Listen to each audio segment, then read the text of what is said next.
बालक श्रेष्ठ बने, इसके लिए माता पिता को क्या करना चाहिए? तो जिन लोगों के अभी संतान पधारी नहीं है, वो लोग तो अभी इस भाव को सुन लीजिए, उनके लिए तो बहुत अच्छी बात है। बालक का पालन जन्म कर लेने के बाद नहीं होता है। बालक का पालन तब होता है जब वो गर्भ में आता है। उस समय माता पिता के विचार, उस समय माता पिता का स्वभाव, उस समय माता पिता की क्रिया, उस समय माता पिता के कर्म, वो उस बालक को लगते हैं। और ये बात निश्चित है कि गर्भस्थ बालक के समय पर यदि माता पिता आलसी हो गए हों, माता पिता दूषित विचार वाले हो गए हों, माता पिता देहाभिमानी हो गए हों, तो निश्चित है उसका असर बालक पर पड़ेगा। श्रीमद् भागवत में 5 कर्म बताए गए हैं, गर्भवती माताओं को करने चाहिए। कोई टोना टोटका नहीं बता रहे हम वास्तविकता बोलते हैं।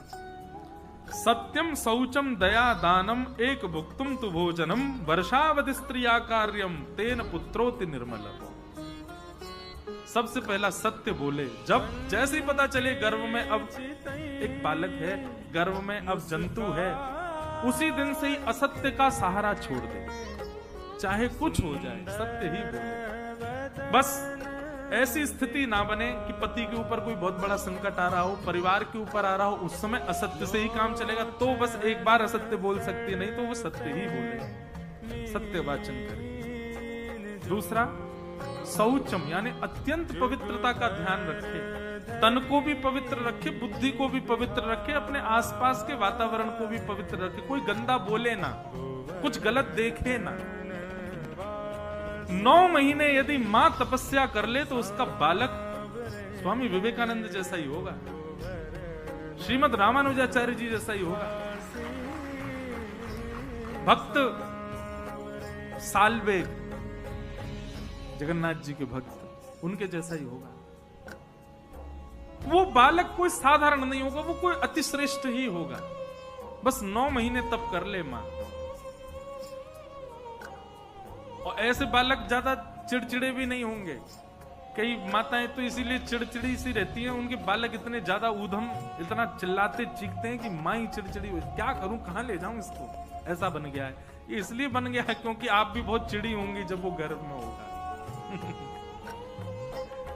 तो सबसे पहला सत्यम, 9 महीना कम से कम असत्य बिल्कुल ना बोले। दूसरा शौचम, अत्यंत पवित्रता का ध्यान रखें। तीसरा दया, सामने कितना भी क्रूर व्यक्ति क्यों ना आ जाए उस पर भी दया भाव रखें।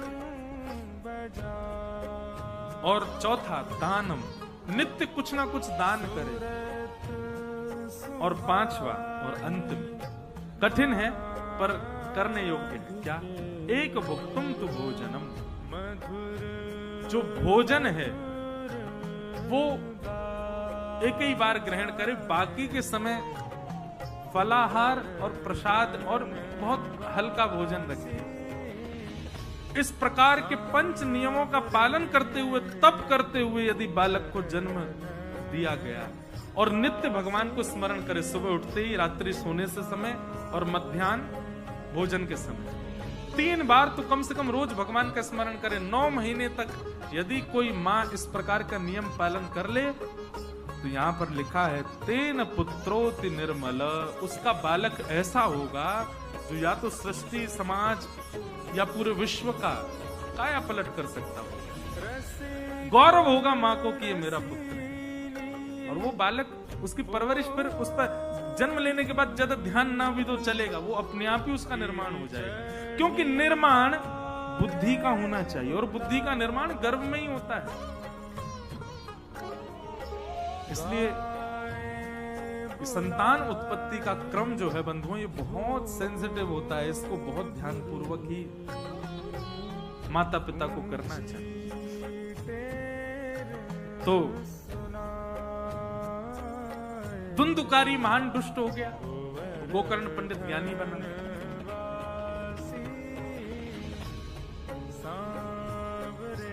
गैया के अंदर ये 5 गुण होते हैं, और गाय इन 5 गुणों से युक्त होती है।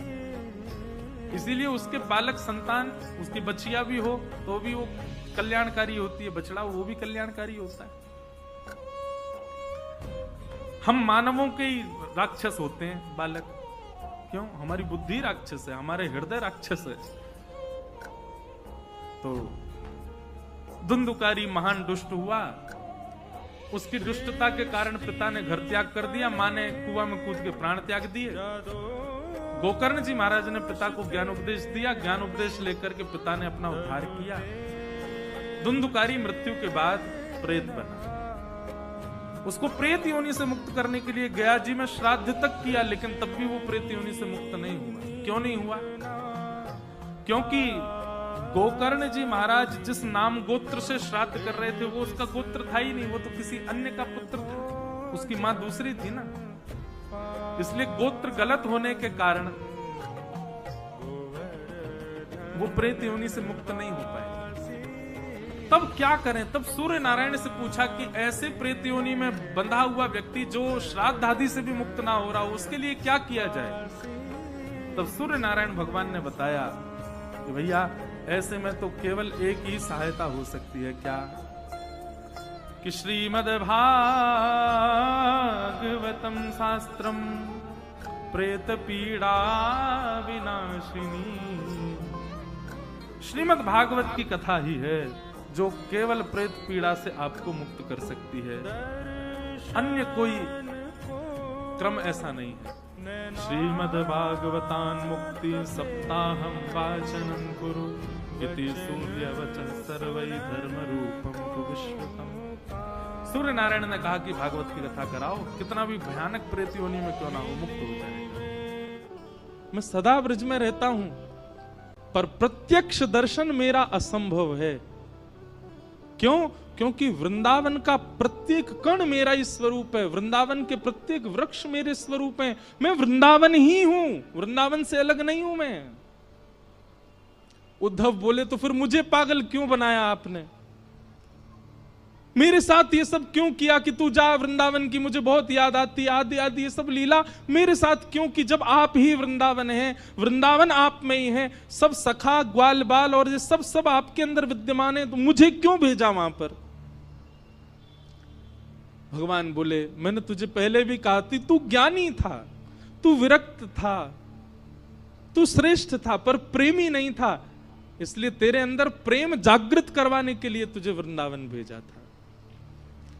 और ब्रजवासियों के विरह प्रेम से तेरे चित्त में अब प्रेम की ज्वाला प्रकट करवाई है, तुझे प्रेमी बनाना था। क्यों? क्योंकि तू मेरा बहुत प्रिय है, तू प्रेमी बनेगा इसलिए मुझे प्रिय लगेगा, इसलिए मैंने तुझे वृंदावन भेजा। बाकी किशोरी जी और ये सब ब्रजवासी मुझसे कभी दूर नहीं रहते, सदा मेरे संग रहते हैं, सदा हम साथ रहते हैं।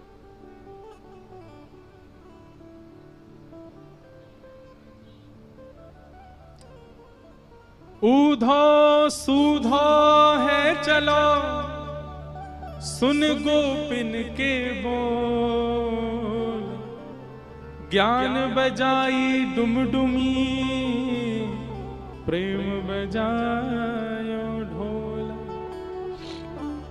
ज्ञान की डुमडुमी बज गई और प्रेम का ढोल बजा। ऐसा ढोल बजा